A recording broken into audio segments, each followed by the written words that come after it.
हमारी दीदी की बात भी सुनी। साथ ही साथ मैं चाहूँगा कि जो हमारे मुख्य अतिथि हैं आज के कार्यक्रम के, इंदौर पूरे मध्य प्रदेश की तरफ से मैं उनका स्वागत अभिनंदन तो करता ही हूँ। साथ ही साथ मैं उनके विचार भी जानना चाहूँगा कि आने वाले साल में वो किस तरीके से देखते हैं कि आने वाला साल अपनी संस्था के लिए और अपने देश के लिए क्या रहेगा, कैसा रहेगा, कुछ अपने शब्द कहें। अखिल समाज सेवा दल की ओर से सभी देशवासियों को आने वाले वर्ष पर हार्दिक शुभकामनाएं, और जाने वाले वर्ष को भी हम बहुत ही धूमधाम से विदा करेंगे, क्योंकि 2025 में जो हमारे कमी रह गई है उस कमी को पूर्ति करेंगे, और हमारे विचारों से किसी को परेशानी हुई हो तो हम क्षमा भी मांगेंगे। दूसरा निवेदन, प्रवक्ता जी ने कहा कि स्वास्थ्य को लेकर, तो आज विशेष प्रवक्ता जी के निर्देश पर मैं इंदौर पहुंचा हूं, और इस विषय में चर्चा भी होगी कि जो बेरोजगार हैं उनको रोजगार कैसे दिया जाए।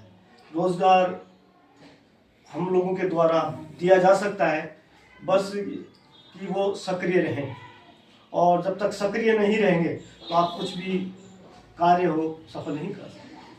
तो मेरा यही निवेदन है सभी देशवासियों से। विशेष तौर से आज मैं इंदौर पहुंचा हूँ, अहिल्या माता नगरी में। आप लोग मध्य प्रदेश इंदौर निवासियों का हार्दिक हार्दिक स्वागत अभिनंदन।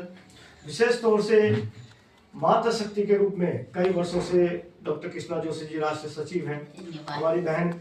ऐसे ही अखिल समाज सेवा दल में विशेष 100 में से 90% हमने मातृ शक्ति के रूप में रखी है, और आप सभी को पता है कि श्रीमती वर्षा नायक संस्थापक अध्यक्ष एक मातृ शक्ति के रूप में है। आने वाले समय में बहुत बहुत हमारे प्लान करते हैं। कई बार हमने प्लान भी किया है, राष्ट्रपति से मिलने का भी प्लान प्रवक्ता जी के द्वारा भी किया है। कई परेशानियां होती है, कई बार कोविड आ जाता है, कई बार चुनाव आ जाते हैं, तो हमारी जो प्रक्रिया वो रुक जाती है, मगर हम रुकेंगे नहीं, डट के हम आगे बढ़ेंगे। और यह भी जानते हैं, जब तक आप नहीं चलेंगे तो आपको मंजिल नहीं मिलेगी। एक कहावत है, अगर बच्चा कितना ही शिशु हो, जब तक वो नहीं रोएगा उसकी माँ भी उसको दूध नहीं पिलाती।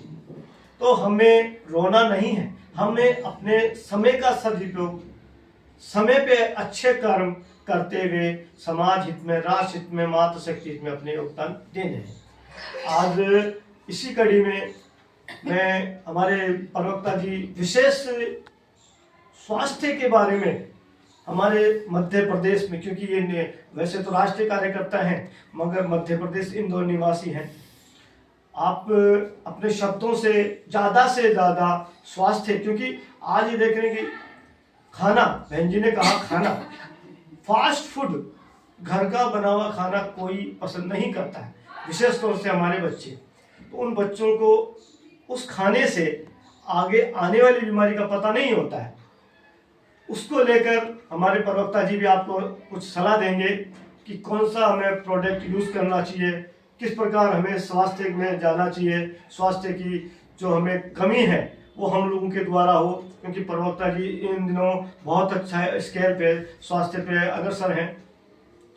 तो आप लोग बच्चों पे ध्यान दें। बच्चे फास्ट फूड कभी कभार हो चलता है, मैं राष्ट्र पर हूँ, काफ़ी स्टेट आना जाना रहता है, अधिकतर मुझे ये सुनने को मिलता है कि फास्ट फूड होने से लीवर खराब हो गया, किडनी खराब हो, ऑपरेशन बच्ची खत्म हो गई। तो मैं सभी हाथ जोड़ के नहीं, फास्ट फूड से मैं परहेज नहीं रखता, मगर उसका जो बीमारी है उससे परहेज हमें करना है। बच्चे विशेष तौर से सुने, माता पिता का कहना माने, क्योंकि आप जानते माता पिता से आपके शुभ चिंतित कोई भी नहीं होता है। शुभ चिंतित सिर्फ माता पिता ही होते हैं। आपको यूज करने के लिए हर व्यक्ति खड़ा है, मगर आपकी सुनने के लिए आपके 2 माता पिता हैं, वही सुनेंगे, वही आपकी देखभाल करेंगे, वही आपके सुख दुख में काम आएंगे। अन्यथा आप मिसगाइड होते हुए बहुत सारी आप जो केसेस देखे हैं, लव जिहाद चला है, यहाँ भी इंदौर के भी कई ऐसे केसेस आए हैं, लगातार केसेस आ रहे हैं, उन पर ना जाएं। हमारे विशेष हमारी बालिकाओं पे निवेदन करता हूँ कि बालिकाएं बहुत जल्द भावुक हो जाती हैं, माता पिता को छोड़कर किसी दूसरे के लिए जाकर अपने माता पिता का बलिदान दे देती है और उसका बहुत बुरा अर्थ होता है। तो निवेदन हमारी माताएं बहनी को, मातृशक्ति को भी मैं आपका भाई हूँ, मैं आपके खिलाफ नहीं हूँ। मैं तो राष्ट्र हित और मातृशक्ति हित में ही सेवाएं दे रहा हूँ लगातार 4-5 सालों से। और प्रवक्ता जी भी